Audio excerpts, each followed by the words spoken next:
Cain left his family and settled east of Eden. He carried a mark of protection, but he also carried the consequence of what he had done. Behind him lay the grave of Abel. Before him lay an uncertain future.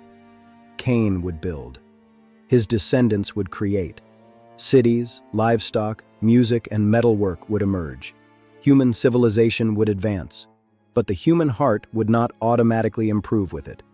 Cain went away from the presence of the Lord and lived in the land of Nod, east of Eden. The name of the region is connected with wandering. Cain had been told that he would become restless upon the earth. Yet even in exile, life continued. He had a wife, a family began, a son was born. Cain named him Enoch. The man who had taken his brother's life now held the life of his own son. Scripture does not tell us what Cain thought in that moment. But fatherhood placed a new responsibility into the hands of a man already carrying the consequences of violence. Cain began building a city. He named it after his son Enoch. The restless wanderer tried to establish permanence. Walls, shelters, and paths replaced open land. Enoch grew within the walls his father built. Cain, the wanderer, was creating a legacy in stone. Building became his purpose, even if it could not be his peace. A settlement grew where there had once been only wilderness.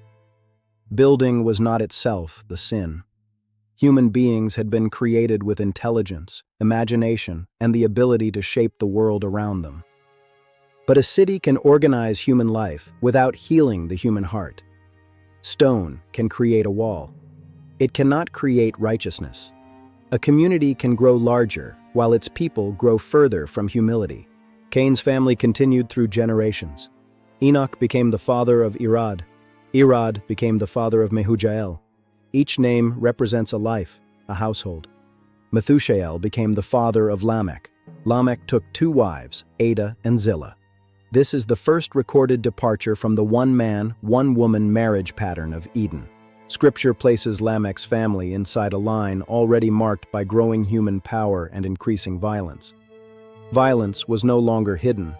It was becoming a source of pride. Ada gave birth to Jabal. He became associated with those who lived in tents and raised livestock. Human knowledge expanded. They developed shelters suited for travel. They organized herds.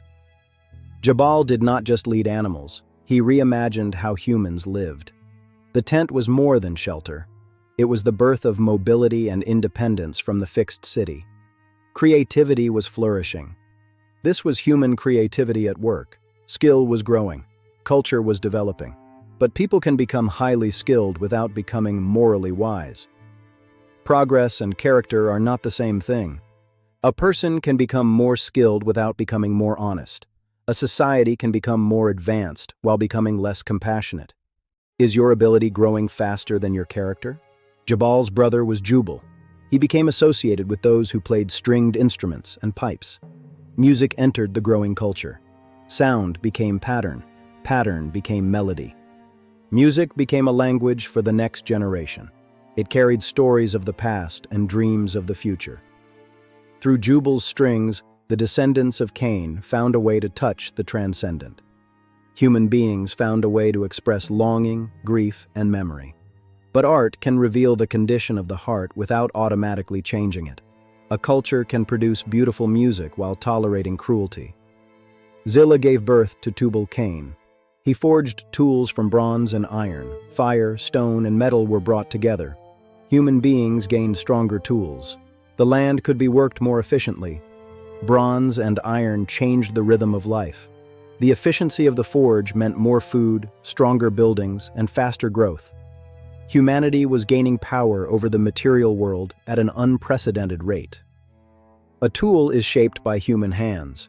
Its moral direction depends upon the hands that use it. Metal can become a building tool or a weapon. Human invention increases what people are able to do, not what they should do. Technology magnifies human intention. In compassionate hands, knowledge heals. In selfish hands, it destroys. What kind of people are we becoming while we create it? Is your power guided by responsibility? Lamech demanded that Ada and Zillah hear his words. He boasted that he had killed a man for wounding him. If Cain would be avenged 7 times, Lamech would be avenged 77 times. Cain had killed his brother and feared punishment. Lamech spoke of killing with pride. Violence had moved from a hidden act to a public declaration. Retaliation promised dignity but demanded overwhelming revenge. Revenge rarely stops at equality. It demands more. One insult becomes a lasting conflict. Families inherit disputes they did not begin. Lamech's words reveal how quickly violence can become identity. As the sun set on Cain's city, the echoes of Lamech's pride hung in the air. The settlement was larger and stronger than ever, yet it felt increasingly fragile. The walls could not keep the darkness of the human heart from within. Revenge always promises closure, but often creates another person who wants revenge. A cruel message receives a crueler response. Are you seeking resolution, or are you simply trying to make someone hurt? The biblical story returns to Adam and Eve. Eve gave birth to another son and named him Seth. She recognized that God had granted her another child in place of Abel. Seth did not erase Abel, but his birth represented continuation. Seth also had a son, Enoch. At that time, people began to call upon the name of the Lord. While one family line built a city, another statement entered the story. Relationship with God. Humanity needed to remember its creator. Civilization can give us comfort without giving us meaning. We can connect with thousands and still feel unknown. The descendants of Seth remind us that human beings need more than achievement. What are you asking achievement to provide that only God can give? Genesis 5 traces the line from Adam through Seth. The chapter repeats a sobering rhythm. A man lived, he had sons and daughters, and then he died. Adam lived, and then he died. Long lives did not remove mortality. Achievement did not remove mortality. The line of Seth carried a different rhythm. It was a line of endurance and waiting. Methuselah lived longer than any other, witnessing the slow passage of centuries. His life, like those before him, was a testament to the persistence of the human spirit in the face of the curse. Then the repeated pattern was interrupted. Enoch walked faithfully with God.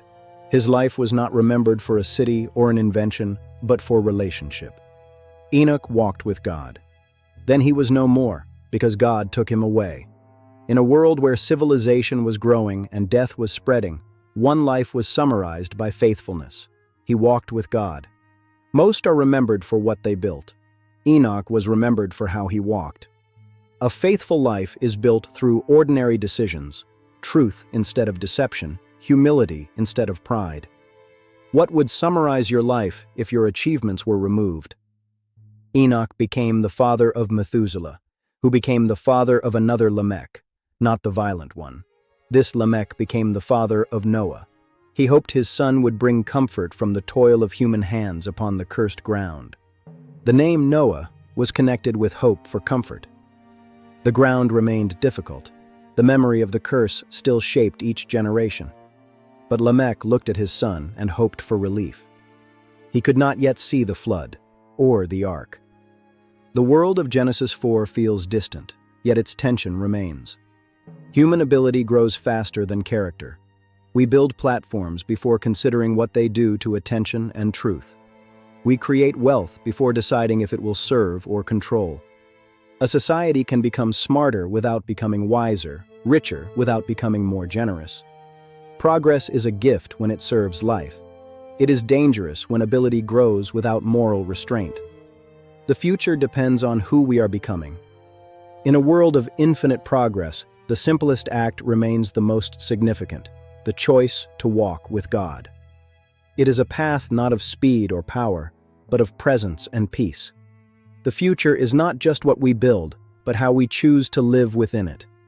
Cain's descendants built and created, but alongside creativity grew pride and violence. The problem was not the city, it was the heart within it. Genesis warns us not to confuse progress with goodness. Success cannot hide a lack of accountability. Which part of this story speaks to you? Progress, character, creativity, worship? Write one word in the comments. Subscribe to Bible in Real Life as we continue our journey. Next episode: Noah, Faith Before the Rain.